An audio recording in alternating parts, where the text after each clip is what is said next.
सर्वांना।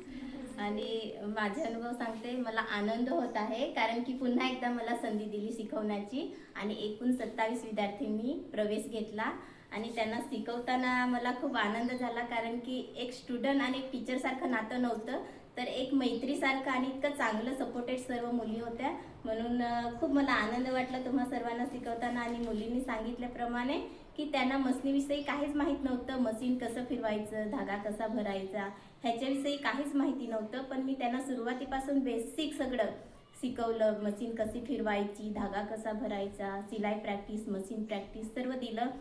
आणि नंतर 2 आठवड्यात सारखं त्यांना मी बेसिक कटिंग आणि ते सगळं शिकवलं। आज त्या स्वतः कटिंग करत आहेत, स्वतः शिवत आहेत, मलाही खूप आनंद होतो। आणि मी तुम्हाला एकच सांगू इच्छिते की तुम्ही शिकले आहेत तर थांबू नका, सतत प्रॅक्टिस करत राहा, कटिंग करत राहा। यातल्या तर कित्येक बहिणी आहेत जे त्यांनी मशीनी घेतलेल्या आहेत, तर सतत कटिंग प्रॅक्टिस करा। जर तुम्ही प्रॅक्टिस आणि कटिंग कराल नाही तर विसरून जाल, जे शिकलेले आहे ते पण विसरून जाल, पण तुम्ही प्रॅक्टिस करत राहा।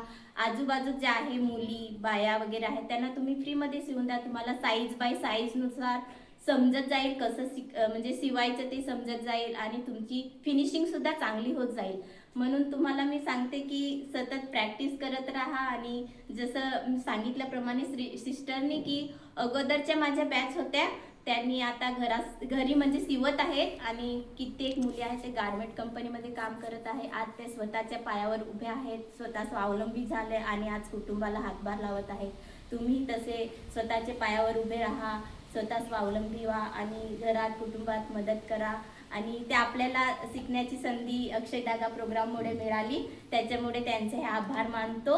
आणि तसेच आमच्या कित्येक मुली आहेत जे कुर्च्यावरून खूप लांब आहे, डॅम आहे जवळ, तिथून मुली चालत यायच्या शिकायला, त्यांची शिकायची इच्छा असल्यामुळे तिथून कॉलेज संपतं त्याच्यानंतर ते घरून चालत यायचे, घरून जायचे।